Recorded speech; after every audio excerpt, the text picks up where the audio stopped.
Hello and welcome to your second stimulus check and stimulus package update.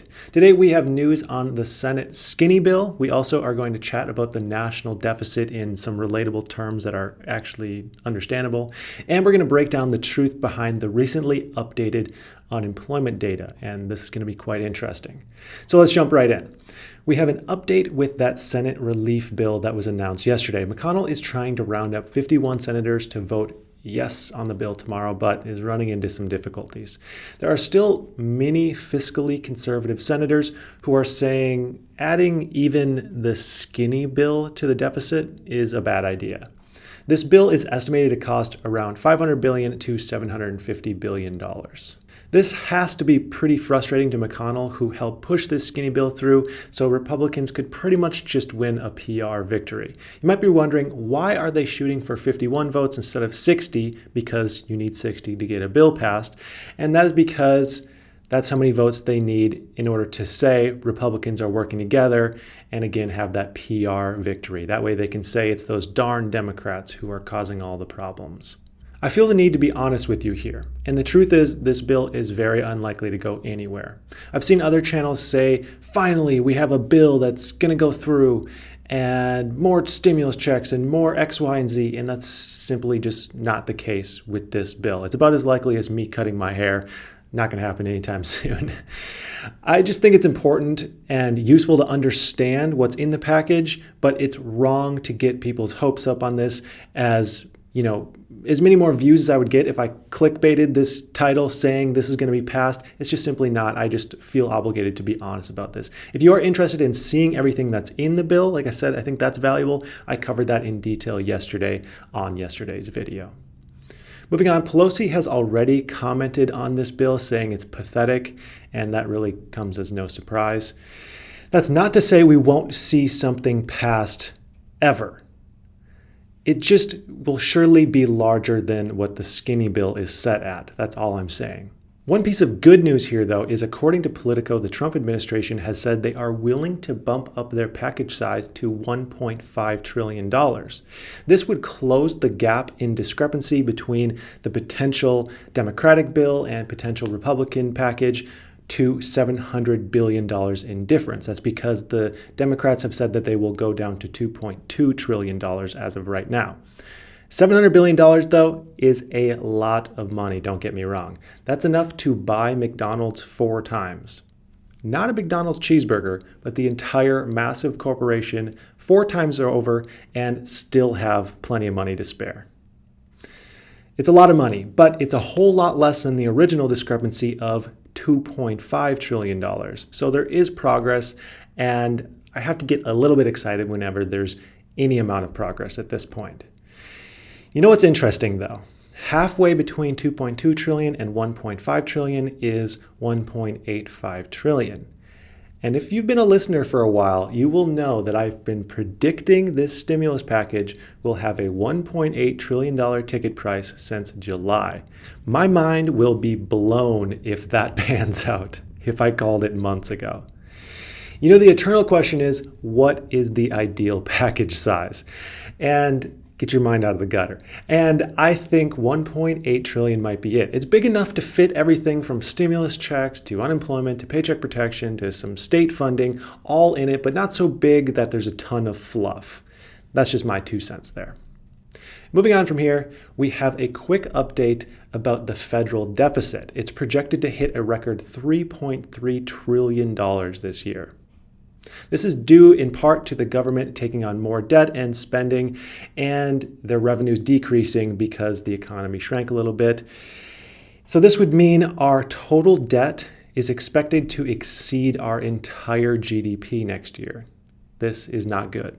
Let me put it this way. If the US was a company you could buy stock in, I absolutely wouldn't make a purchase right now. The last time the federal debt was this high relative to GDP was right after World War II. You know, yes, stimulus bills did add to this deficit. However, it's not completely to blame that we're in this situation. The U.S. national debt is currently about $26.7 trillion. The stimulus bill this year have cost around $2 trillion so far. That's 7.5% of the total deficit. So we can blame the stimulus bills all we want, but we've had a problem here long before COVID-19 was ever a thing. Moving on from here, we have an update to unemployment and the truth behind it. Man, today's update is kind of a bit of a bummer. All of these are a little bit of a bummer. So don't worry, I'm going to end this video with something happy, some positive news if you stick around to the end.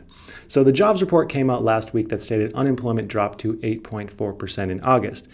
But some economists are saying the real figure is something more like 11%, which would put us at one of the highest levels of unemployment in more than 60 years still.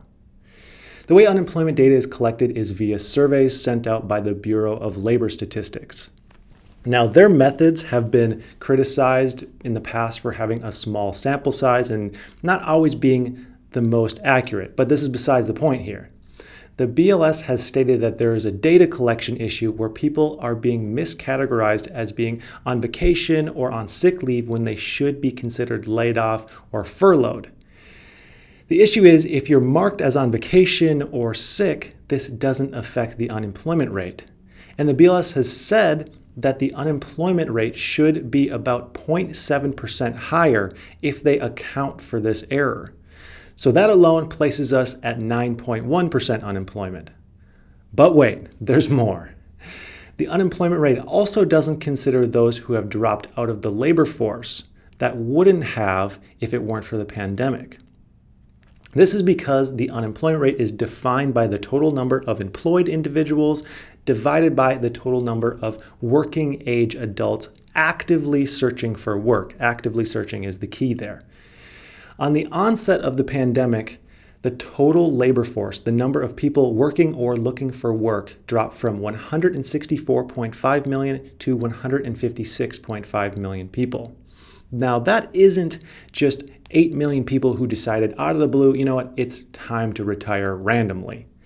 That's a combination of people who aren't searching for work because of things like family obligations, illnesses, or risk of illness, or forced retirements. A perfect example of this is I have a friend who works for an airline and they're offering hefty retirement packages to older workers to get them to retire earlier. These are all people who would have otherwise kept working for years. The total labor force has since recovered slightly, but is still down nearly 4 million since the beginning of the pandemic. If all of these changes are accounted for, the true unemployment figure lands around 11.1% or 1 in 9 people. And that seems more accurate to me.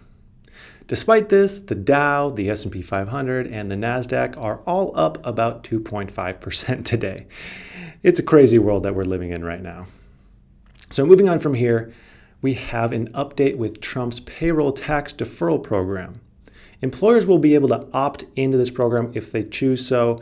Most are choosing not to do so. However, we're running into an issue where government workers, including military, currently have no way of opting out of this program. The worry is that this may cause some financial strain to individuals who will have to pay double the Social Security tax rate for the first 4 months of next year. There is a push to get some more legislation here to either allow these people to opt out of the program or to nullify the bill altogether. And at this point, personally, I would not be surprised if either option happened because there are so few people who actually like this payroll tax deferral program. Okay, like I promised, let's end off with some positive news. I'm generally an upbeat guy and I prefer to talk about happy stuff, so if it's kind of a dreary video, I think I'm going to do this more and more. So starting off, a Hungarian scientist named Botond Roska won a £1 million grant for a gene editing therapy that could cure a type of blindness that affects around 1 in 4,000 children. And the second piece of good news is the first U.S. highway paved with recycled plastic was recently finished in California. So in summary, some things are bad, but we're recycling more and fewer children are going to be blind, so it's not all bad. Anyways, that's all for today. I'd like to thank you for watching, and I hope you have a profitable day.